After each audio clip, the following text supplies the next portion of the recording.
Earlier this year, we lost one of the true legends of rocketry, and it happened while we were on our off time, so we didn't get a chance to really say much or do the things that we really wanted to do, which is this episode right here. The person we lost was Gleda Estes, and you may or may not know this, but Gleda, while you don't see a lot written about her, because usually you hear about things written about Vern mostly, but Gleda was every bit a part of Estes as Vern was. And I can say it probably wouldn't have been the big company that it was back in the day if it weren't for Gleda. So on this episode, we're going to remember Gleda Estes in a form of a play that Vern and Gleda wrote and put on for NSL 2018. We were there helping out with things, and we had it on an earlier episode of the show. We thought we'd bring this back to you because it kind of shows you kind of like a little bit about what she was like and her role in Estes. I want to point out that in the first minute or so of this, we had to use the room mics because the hotel microphone system, which is wireless, kept blipping out. And so the first minute or so, we had to use our room microphones to capture the audio of the performance. And there's a couple spots here and there where it blips out again, and we just kind of switched to the room mics. But you get to hear the whole presentation. Just thought I'd point that out to you. So we're going to present this to you without interruption and without any commercials or anything like that. It's just going to be this. We're going to remember Gleda Estes in the form of the little performance they put on for NSL 2018. And here it is. We hope you enjoy this. This is Vern and Gleda came up with this, and I thought it was really exciting. So I'm happy to be part of it. Okay, it was May of 1958. when Vern rushed into the office building of his construction company in Denver. The first conversation between Vern and Gleda related to rocketry began something like this. Mr. Stein called while you were at the lumberyard. Okay, leave a note on my desk. I've got to get over to Cherry Street. That load of concrete will be there in 30 minutes. Andy is already on the way. Did Mr. Stein say what he wanted? He said he wanted to talk to you about rockets. Well, tell him to call my mother at Mile High Fireworks. They sell rockets. He said he had already talked to your mother. I think you should call him back. Okay, just leave a note on my desk. A few days later, in the same construction office. How did your meeting with Mr. Stein go? Very interesting. He's looking for someone to make rocket motors for a company called Model Missiles. He demonstrated his Araby High rocket. I couldn't believe how high and fast it went. And it came back by parachute. That's it on the shelf over there. He also left the launcher and some motors made by a fireworks company. I told him I would think about it and get back to him. Is that another job you'd want me to do?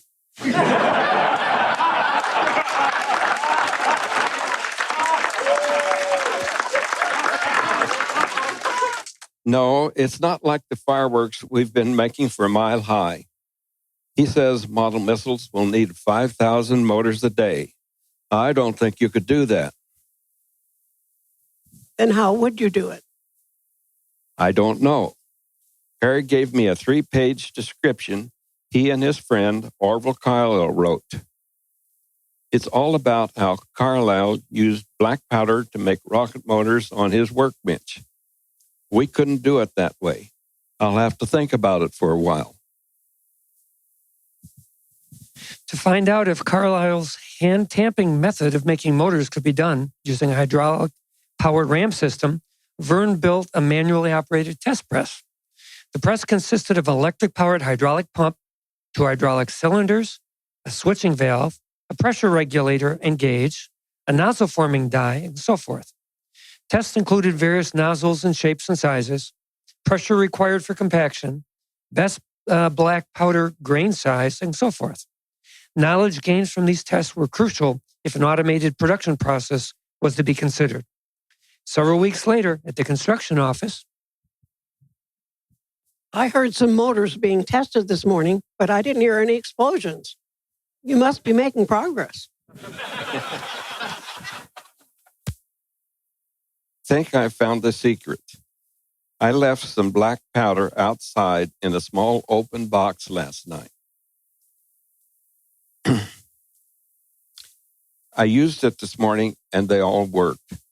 It was foggy all night and the humidity must have been about 100%. It looks like the powder absorbed enough moisture to make it compact better. It didn't change the test curves. I'll try adding a little moisture to the powder to see. Okay, time to come in for breakfast.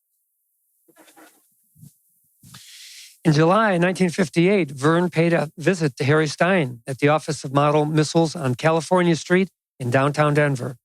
Later, over dinner, Vern and Gleda discussed the meeting with Harry. I told Harry today that I would make the rocket motors for Model Missiles. I think I have an idea of how I can make them. I told him they would be better and cheaper than the ones he's been getting from the Brown Manufacturing Company. Don't ask me to do it. I'm taking care of your office and our two girls. I've got too much to do. I think it will need an automatic process. I talked to a design engineer last week to see what it would cost and how long it would take to get it up and running. He said it couldn't be done, and if it could, I couldn't afford it. You told Mr. Stein you'd do it anyway? Yes, I've got some ideas. Remember, I grew up on a farm in Missouri. When someone told us we couldn't do something, we just did it anyway. I think I can build a machine to do the job.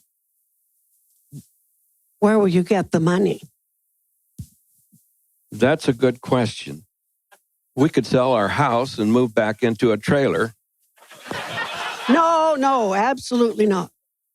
Why don't you talk to the bank about a loan? You deal with them all the time on construction loans. I did already. Mr. Clark thinks it's a crazy idea and turned me down. Then where will you get the money? I don't know.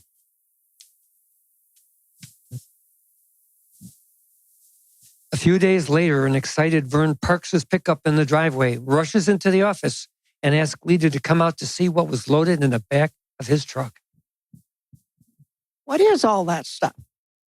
Looks like you should take it to the junkyard. No, that's where I found it.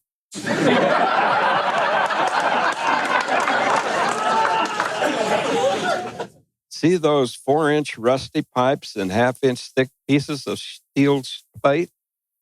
That's what I'll use to make the machine's framework. Underneath is a heavy round piece that is about 2 foot across.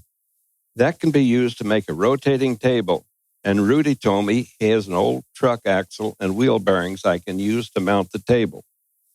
And those power steering pumps came up with junk Buicks. I'll use those for hydraulic pumps. Okay, I think I'll go fix dinner. Sometime later, Vern is sitting at his desk with a big stack of books and catalogs in front of him. Most of the catalogs offered air and hydraulic cylinders, valves, hoses, tubing, and other related components. The catalogs were rife with technical information, graphs, and data on how the offered products could be used. I picked up a bunch of catalogs from the E.C. Wild Company last week. I've been studying them to get ideas on how to make the machine work. Have you found a way to pay for everything? I think I can use air valves and cylinders to work as switches to automate the operation. When one operation is complete, it will trigger the next, so the machine will just keep running. If something goes wrong, a sensor will stop the machine. The operator can fix what went wrong and start the operation again.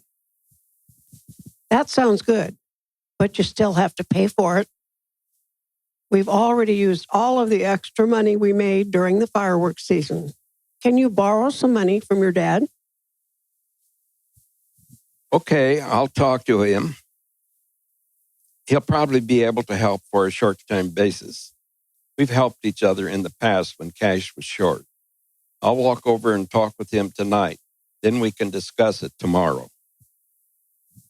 Okay, but I've got to get Betty enrolled in school tomorrow, so I won't be in the office before 10.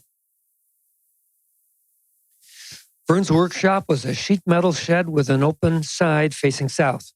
The rocket motor machine he was building sat just outside the shed. Vern built a wood-framed plastic tent to protect it from the weather. Inside the shed, Vern's machine shop consisted of ancient small metal lathe, drill press, bandsaw, gas and electric welders, belt sander, and miscellaneous wrenches and hand tools. The open shed was scorchingly hot in the summer and freezing in the winter, yet it was the birthplace for a machine to make model rocket motors. The shed was located about 100 yards behind Estes' home. Returning from shop for breakfast, Gleda was greeted by Vern at the back door. I woke up at about 4 this morning and you weren't in bed. Where were you? I was up in the shop making a powder feeding device for the machine. I kept thinking about it, the new design, and couldn't sleep. It took longer to make than I thought. What are we having for breakfast? Bacon and eggs. Did the part work? No, but I think I know why and can fix it. I'll work on it again tonight. The lumberyard called yesterday. They want to know when the September bill will be paid. I told them you'd call back by noon today. We should have the Carlin job done next week. I think they will wait that long. How much money's in the bank? Just enough for payroll if we don't pay anything else. I saw your mother this afternoon. She wants us to spend Thanksgiving with them next week. Tell her we'll be there. There were no plans for the machine Vern was building, just ideas in his head, plus trial and error. Things that worked became part of the machine. Things that didn't work became part of the scrap pile. Some ideas came from prior life experiences, such as the use of a rotating table similar to the soft drink bottling machine he ran during his high school years. Experiences of a farm boy growing up in Missouri taught Vern how to build and maintain equipment. Other concepts came from studying catalogs and publications of vendors offering suitable parts for the machine he was building. It was a matter of imagination, common sense, dedication, and hard work all coming together that kept this process going. It must have been near zero last night. How did things go? I gave up about 10. As you suggested, I brought home one of the smudge pot heaters we used on the construction job. Did a heater help? Yes, but with that type of heater in an open shed, you get hot on one side, but still freeze on the other. It does let you warm your hands, but everything you grab is still freezing cold. The weatherman says it's going to warm up tomorrow. I sure hope so. How much longer do you think this is going to take? I think I'll be able to do some test runs next week. If all goes well, I should be able to deliver some motors to Model Missiles by Christmas. That's good, because Harry called again today to ask when we would be able to deliver. I said you would call him back. Vern had started building his rocket motor machine in July. It was now Christmas, and no rocket motors had been delivered. Gleda had arranged for the family to spend Christmas at home with their daughters, Betty, then 6 years old, and Sharon, 3. Some close friends were invited over and joined the celebration. Gleda cooked up her special dinner of roast beef and gravy, mashed potatoes, green beans, and hot rolls. After gifts were opened and everyone settled in for conversation, Vern said it was time to look ahead to the future. He told everyone that test runs on the rocket motor production machine were looking good, and he expected to begin delivery of rocket motors to Model Missiles right after the first of the year. It was about 10 days later when Harry was invited over to observe a pre-production test run. Several motors were fired and the thrust curves recorded. Harry was pleased and took a couple of motors with him. A very excited Vern walked back to his construction office to discuss the events with Gleda. Harry seemed very happy with everything. I think he was amazed at the automation. I told him I thought I could start delivering in a week or two. The lumberyard called again today. How soon will we be able to get paid? I'm not sure. The first deliveries won't be that much, but when things get going, it will really help. I'll try to get paid on delivery, but we haven't discussed that. Delivering just a few motors at a time won't be enough to pay all the bills we've accumulated. Yes, I know. Dad will be wrapping up his southern fireworks season soon, so I'll ask for another short-term loan to carry us over. On January 23rd, 1959, Vern loaded a cardboard box with 500 Estes-made model rocket motors into his pickup truck and delivered them to Model Missiles. The price to Model Missiles was 7 cents each, for a total of $35. Additional deliveries followed, but dwindled over the next few months. The heartbreaking evidence was clear. Model Missiles was not going to buy 5,000 motors a day, as it had projected. Vern had made a mistake, a big one. A few weeks later, he and Gleda had a conversation. My books show you spent thousands of dollars building that machine. Now it's just sitting there. Yes, I know. I probably should never have gotten involved. Can you sell rocket motors to someone else? Maybe. I've been experimenting with a new type of rocket motor. It could be made on the same machine, but wouldn't work like a model rocket motor. It could be sold to the fireworks industry. I showed one to Dad. He likes it and thinks one of his suppliers, Atlas Enterprises, might want to sell them too. Well, it's almost time to start assembling fireworks for the July 4th season. Louise called today. She wants to help make fireworks again, and we won't have to pay her until after the 4th.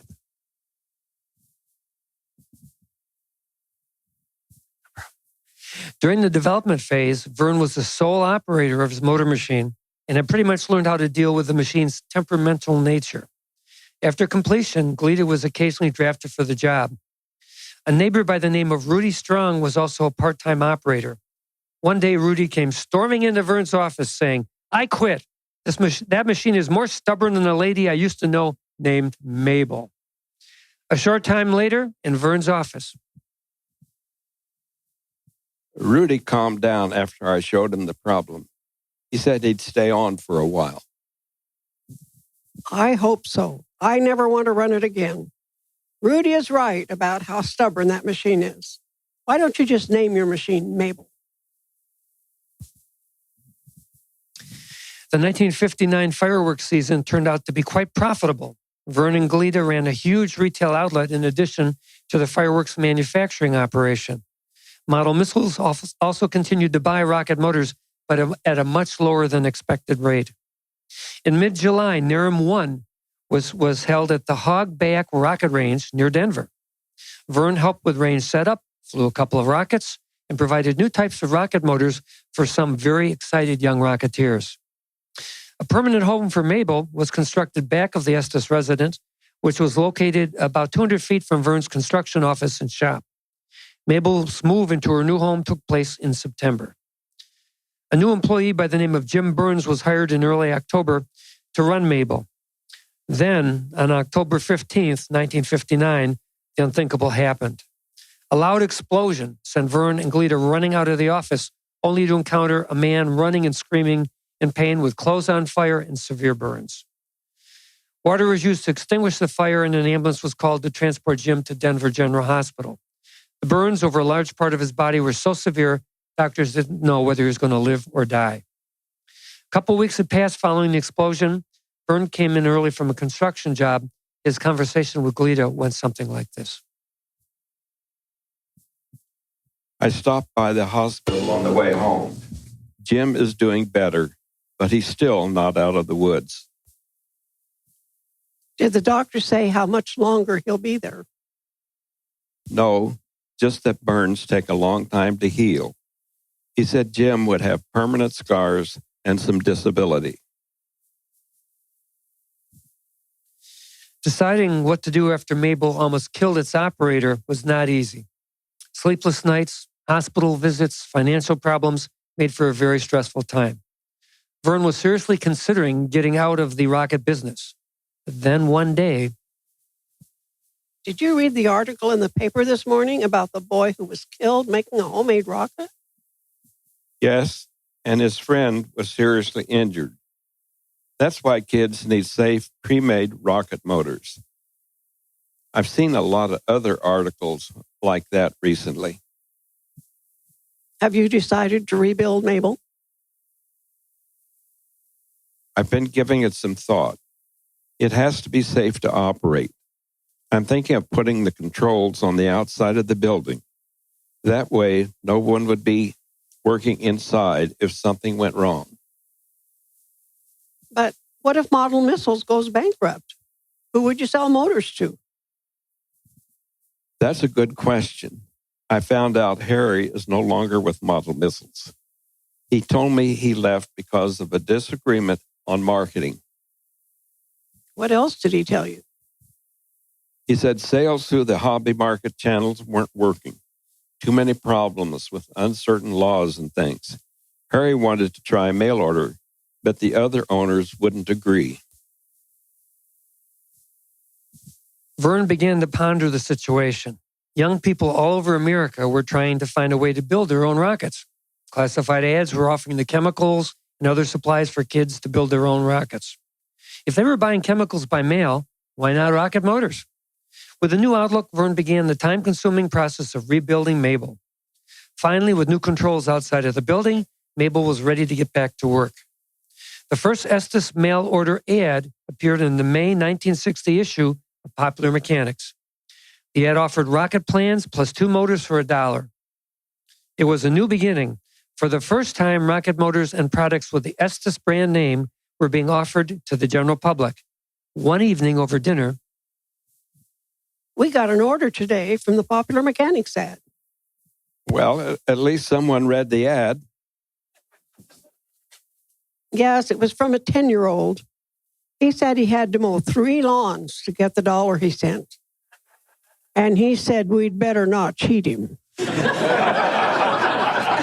I hope you sent him a thank you note.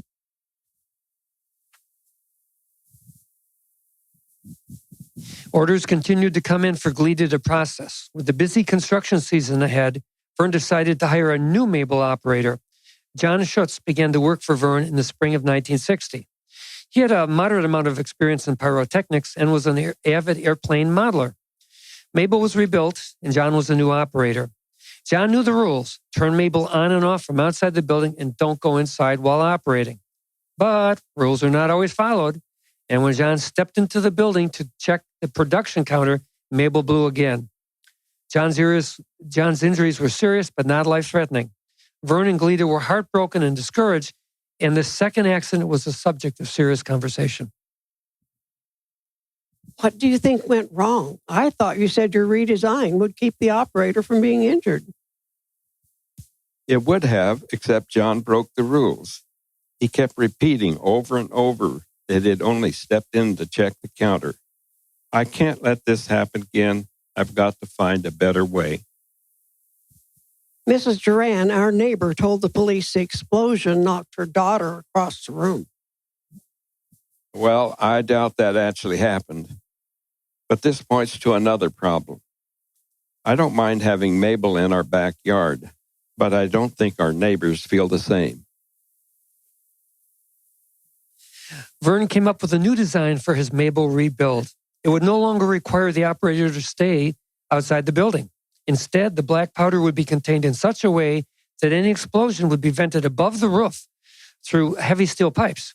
Ron Barton, the machinist who was just moving to Denver, was hired to help with the rebuild.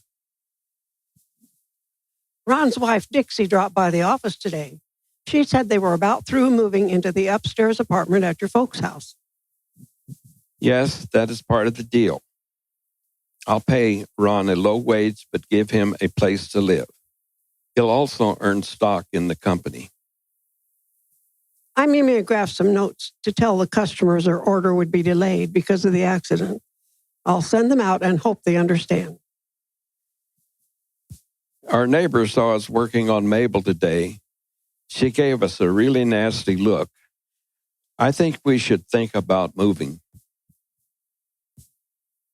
After Mabel was rebuilt, the mail order operation continued. The Estes line was expanded to include build-it-yourself items such as body tubes, nose cones, fin sets, JetX wick, and launching equipment. In mid-1960, the forerunner of the Model Rocket News was published. It consisted of 2 mimeographed pages titled Model Rocket News Notes. New items were added as the mail order operation expanded. Then, in February 1961, Vern and Gleda discussed the development of the first Estes rocket kit. Did you have any problems building the Astron Scout? No, not really. But I've made a few corrections to the instructions. Your grammar needed some help, too. I've marked changes in red. Okay, go ahead and fix the instructions. Why don't we see if Betty can build one? If an 8-year-old girl can do it, then it should be easy for most of our customers.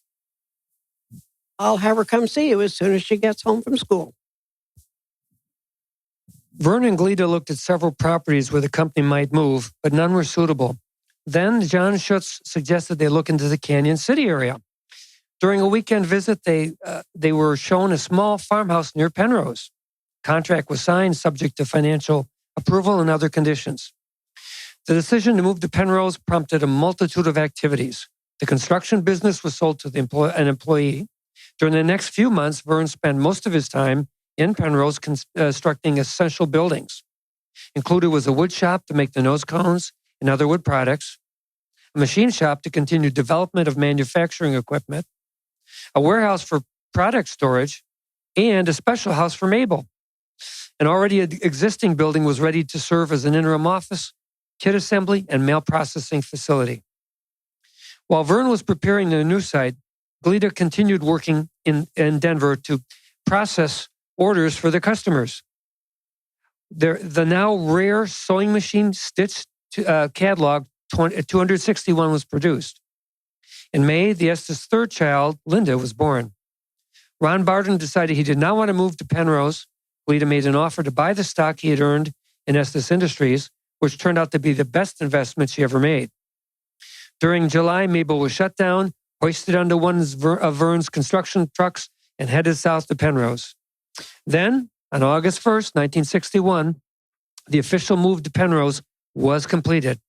The local newspaper headline declared, "Toy rocket firm now in Penrose." Penrose would soon become known as the model rocket capital of the world. Some of the activities described above are shown in this video.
Thank you, Vern and Gleda, for sharing the story of how you started Estes Industries. It's been 60 years since Harry made that call to your mother. Would you like to say a few words to the audience at this time? Yes, thanks to all of you for being our customers. And so many of you are very good friends. We appreciate that.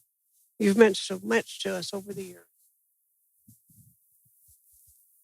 And thank you for letting us share some of the events we lived through as we work to establish Estes as the world leader in model rocketry.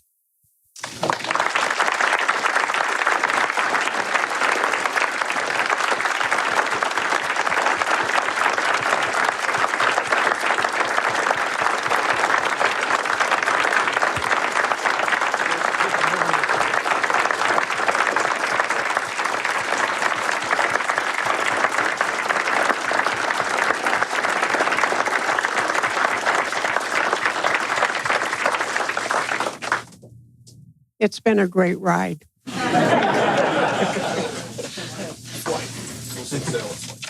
Even as she was a little bossy from time to time.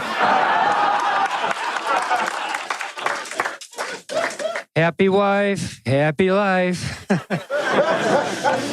Yes. Well, we've talked about Estes, past, present, and let's talk about Estes' future. Alice, you want to come up and say a few words?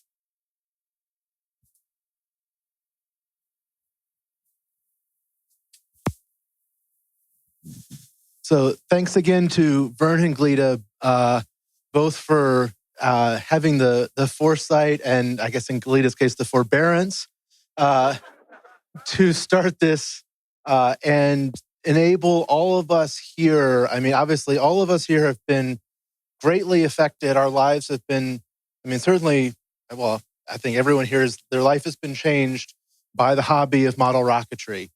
And, you know, oh, absolutely. Absolutely.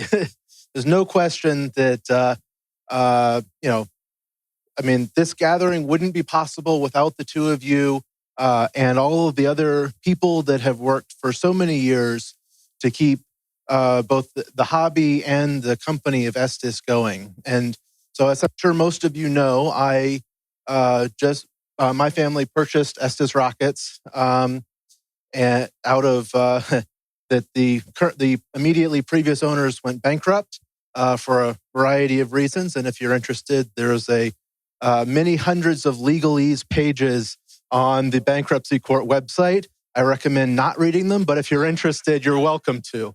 But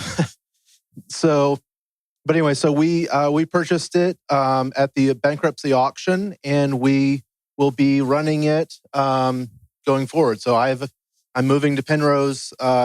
Well, at the moment I'm in a hotel, but my wife and I are buying a house anyway. So we'll be running this for the foreseeable future. And, you know, that it's been around for 60 years. And my goal is to make sure that Estes is around for 60 more to continue this hobby, that I view the future of the hobby and the future of Estes is only as good as the future of the hobby. And so I'm really glad to see everybody here, flying rockets. You know, I always love it when the kids are out here flying rockets, and you never see a kid who goes to a model rocket launch and says, "Oh, that was really boring. I didn't like that." And the kids, they always have such a great look of wonder and excitement as they fly their rockets, and then they get it back and they can do it again. And so that to me, that's why we do this. That's why the company. That's why we do that again, and then they have kids, and then you get to do it again for their kids. So that's like I just wanted to say thank you again to Vern and Gleda, and to all of you for being our customers and for enabling us to move forward and keep this a great hobby for everyone and for future generations. So thank you all very much. Thank you, Alice. Again, I want to thank everyone for coming. Hope you've had a great buffet dinner tonight. I thought the dinner was really outstanding. And we'll see you tomorrow morning, and have a great evening. Thank you all for coming. Thanks for listening. And Gleda, wherever you are, Godspeed on your latest mission.